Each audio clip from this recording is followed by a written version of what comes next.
I live in the neighborhood, I'm a property owner, and I own a business in the neighborhood, Laku Cafe. I wanna thank, Councilmember Chiose and, Arlene for putting on this event, as well as, Weeksville for providing the space. I have a few questions. So I just wanted to co-sign what the first questioner said about the houses over there and the trash. Like, I don't live far from here, and whenever Weeksville is closed, it's sad, but all the trash just blows in front of here. And, luckily when they are open, they do clean it up, but it shouldn't be that way. And I think that also I just wanna tie that with the issue that I've noticed on Utica Avenue. And it has to do with, pretty much buildings that aren't occupied by commercial tenants and trash accumulation in those areas. I know that, there are several mitigation tools that we have used, or that the council members use, such as having the ACE program come several times a week. They know me by name at this point, to clean up the area, which has been helpful.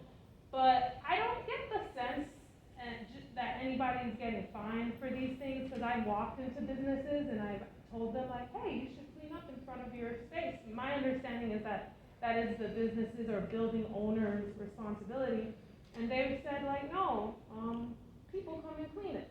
So I guess, I don't know which department does fining, but what is your policy on fining on Utica, and is that something that's done, and if not, could it should, reasonably be implemented? Yeah, so for one, if you give me the cross streets Utica between, absolutely can take that back, look into it.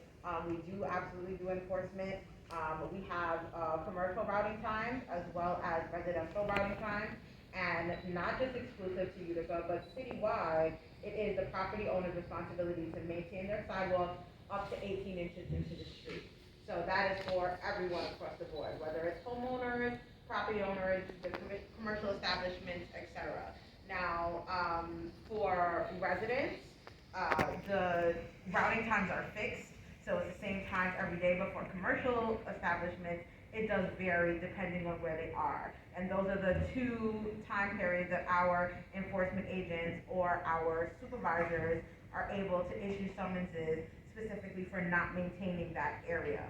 Now, if the store is vacant, that does complicate it a little bit, because usually we have to find out the property owner information and bill to them. But either way, definitely happy to look into that and find out why they absolutely should be held accountable for not maintaining in front of their spaces. They definitely are supposed to be doing that. I mean, I can give you the, Yeah, we can circle back when the meeting's over. Yep.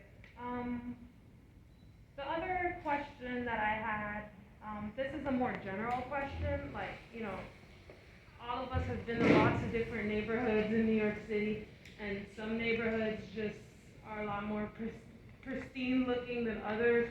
I'm wondering from, you all's experience, what is it that makes certain neighborhoods cleaner than other neighborhoods? What should we be doing as a community to make that work, if anything? Yeah. Do you see differences between the way Weeksville interacts with y'all's department at all versus other neighborhoods? I can't speak to Weeksville specifically, but in general, cleanliness is something that, people have to want, right? And so we actively encourage it everywhere, and it's up to people. You have certain neighborhoods that have very active block associations, very active, people that are engaged in making sure they do, one of the things sanitation hosts, which I have information in the back, is community cleanups. Right, and you have certain areas that are consistently every week they're doing community cleanups. They're making sure that they have that vested interest in cleanliness in their neighborhoods. Whereas other places, they are not as interested. Whether it's because it's tenants versus home ownership. Sometimes that's an issue where you have a block that is primarily tenants, and they're renting, and they don't care as much, although they should, because it's still where they live, but they just don't have that same level of concern and care and willingness to sacrifice their personal time, whereas a homeowner, who of course is interested in the beautification of their property and, maintaining what they have, they have that extra level of care. So sometimes that also plays a role. It's hard to say, it's hard to gauge, it's different things, across the board. But, we try to make services available to everyone. We try to, encourage everyone to have that same interest in, hey, we all have to live here, let's all try to take care of it the best way that we can. And just to piggyback off of what you said, honestly, sometimes it's also community distrust, right?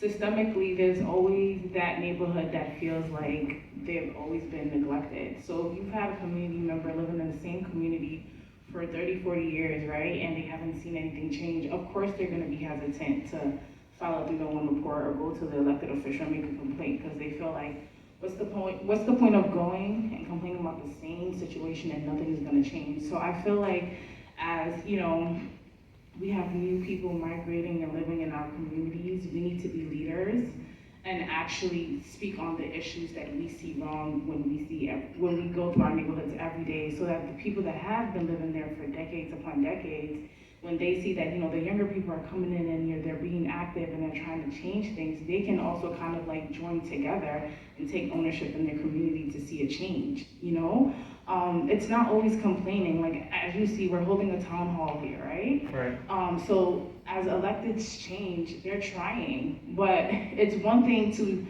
kind of like consistently help your community, but then they're not also joining you in trying to change. There's only so much that we can do as city agencies and leaders in our community. If we're not getting feedback from the community, a lot of programming that we tend to kind of like create, you won't see it anymore, because unfortunately that's just how it works. If we think that, hey, this is a great idea, let's put money into it, but then people aren't showing up and using the resources, that's not going to be there next year. We have to allocate that money to something else. So again, just to kind of like conclude everything, people have to take ownership in their community. They have to voice their opinion, use the resources that are there, and we have to continue to share the resources and education that we have and let people know that, hey, this is there, use it.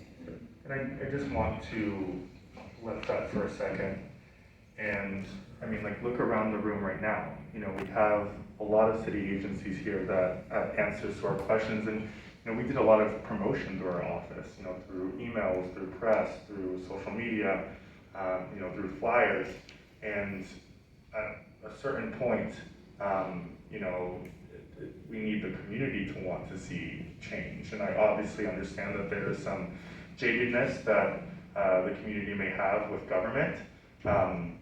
But when there are spaces for people to voice their concerns and voice their issues, and people don't show up, it makes, I think, all of our jobs a lot harder. But also at the same time, in communities of color, these are working class communities. So, people are definitely maybe working longer hours, maybe have longer commutes, maybe have more kids where they can't afford childcare to watch someone at this very moment to come to these events. So, it is a myriad of different, setbacks, but we're still trying, and, definitely appreciate you being here, and hope that, again, this isn't just a one-off, and that, for the next one, all of you in the room, tap a neighbor that, is interested in wanting to see change, and force them to come out of their homes to come to something like this, so that, the louder voices, what is it? The closed mouths don't get fed. The louder, some of these communities are, sometimes the most change they see. When you have, sometimes these white communities where there are stay-at-home parents, sometimes they have an opportunity to make a lot of noise about different issues 24 hours of the day, but we can still do that if we, organize and advocate for our community all together here in Weeksville. I just want to add one thing. There are nonprofits in the city that business owners